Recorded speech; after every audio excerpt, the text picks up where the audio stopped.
किंवा गावातील मतभेद सगळे बाजूला सरकून मला सहकार्य केलं होतं। उशीर जरी झाला परंतु काही अडचणीमुळं परंतु त्या सर्वांचे आभार मानण्यासाठी मी या ठिकाणी आलतो।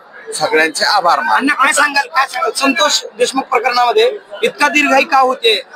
कृष्णा आंधळे अजून पण गायब आहे। हे बघा, दिरंगाई अजिबात देशमुखांच्या प्रकरणामध्ये पोलिसांना अपयश येते। कृष्णा आंधळे अजून पण सापडत ऐका, कृष्णा आंधळे हा थोडासा सायकिक त्या ठिकाणी आहे। त्याचे यापूर्वीचे सुद्धा काही जे गुन्हे आहेत त्या गुन्ह्यांमधून अब्सकॉन्ड राहण्याची त्याची हिस्ट्री आहे।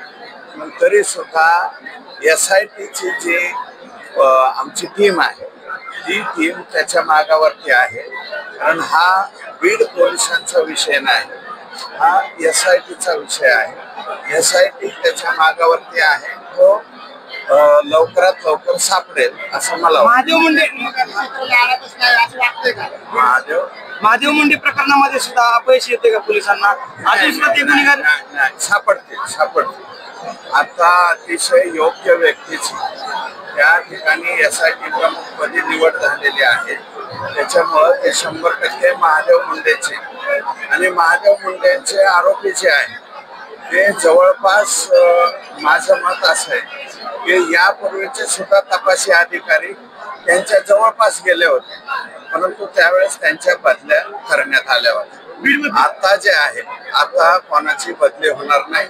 राज्याचे मुख्यमंत्री देवेंद्रजी यांनी स्वतः जसं ज्ञानेश्वरीताईंनी सांगितलं त्या पद्धतीने SIT स्थापन केलेली आहे। आता आपण सांगितलं एक बिल्डरमुळे तुमच्या मतदारसंघातल्या एका युवकाचा मृत्यू झाला, तर आपण गुन्हा दाखल होऊ दिला नाही, त्या संदर्भात काय सांगाल?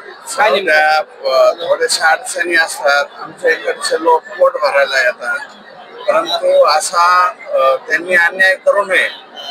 त्याला तो जीविताशी गेला, परंतु तरी सुद्धा त्याच्या कुटुंबियाला 15 लाख बी परत नाही दिले, फ्लॅट बी नाही दिला आणि बोलून त्याची म्हणजे जे लहान लेकरं बाळ आहेत त्यांना बोलून घेऊन पटकन विषयाला संपायला पाहिजे होता, तो सुद्धा त्यांनी संपवला। आपली सत्ता आहे। तुम्ही सांगितलं की आपल्या बीड जिल्ह्यातले जे लोक आहेत तिकडं उद्योग व्यवसायासाठी येत आहेत आणि उद्योग व्यवसायामध्ये पुढे जात आहेत, पण बीड जिल्ह्यातल्या लोकांना तिथं उद्योग व्यवसाय उभारण्यासाठी आपण पुढाकार घेऊन बीड जिल्ह्यातले सगळे मंत्री आणि जे काही नेते त्यांना घेऊन आपण काय बघा, असं काय आहे की जॉग्राफिकल कंडिशन नुसार सगळ्याच भागामध्ये उद्योग त्या ठिकाणी येतात असं नाहीये।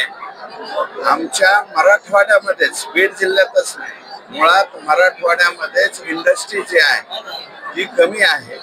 परंतु आता देशाचे पंतप्रधान आणि राज्याचे मुख्यमंत्री आणि त्या विभागाचे मंत्री इंडस्ट्रीचे यांनी खूप चांगलं काम त्या ठिकाणी संभाजीनगरमध्ये काम चालू झालंय।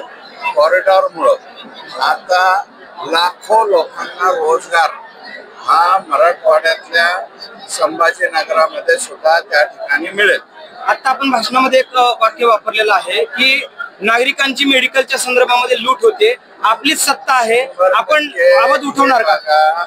या बाबतीमध्ये आम्ही निश्चितपणे आवाज उठवलेलाच आहे, बोलू। आणि याच्या बाबतीमध्ये जसे आपण कायदे करतो इतर बाबतीत, जसं मेडिकलच्या जी एखादी गोळी आहे किंवा इंजेक्शन आहे तिची निर्मितीची प्राइस किती आणि त्याचं विक्रीची प्राइस किती असावी याच्यावरती काहीतरी बंधनं आले पाहिजे। कारण हे मधले लोक जे आहेत म्हणजे त्याचा जो निर्माता आहे त्या कंपनीचा त्यालाही फारसे पैसे मिळतात का नाही मला माहित, पण मधल्या लोकांना मात्र पैसे जास्त मिळत आहेत आणि हे गोरगरिबाचं कंबरडं मोडणे इथपर्यंत पैसे हे लोक खात आहेत असं मला वाटतं। अत्यंत महत्वाचा प्रश्न आहे आपल्या मराठवाड्यातले लोक, आपण ज्या ठिकाणी उभे आहोत जळगाव असेल वाल्लेकरवाडी असेल, यामध्ये DP आराखड्यामध्ये जास्तीत जास्त बाधित होणार आहेत आणि गोरगरीब कष्टकरी लोकांची आपल्याच भागातली लोकांची घर आहेत, तर तो DP आराखडा जो जाचक आहे लोकांच्या घरावरून जाणार आहे रद्द करण्यासाठी मुख्यमंत्र्यांकडे आपण पाठपुरावा करणार का? या भागाचे जे लोकप्रतिनिधी आहेत त्यांना आमचे लोक सहकार्य करतात, त्यामुळं या भागातले जे कोणी लोकप्रतिनिधी असतील त्यांच्याशी निश्चितपणे मी बोलेन मी त्याच्यामध्ये लक्ष घालावं इथपर्यंत परिस्थिती येईल असं मला वाटत नाही. इथले लोकप्रतिनिधी सक्षम आहेत.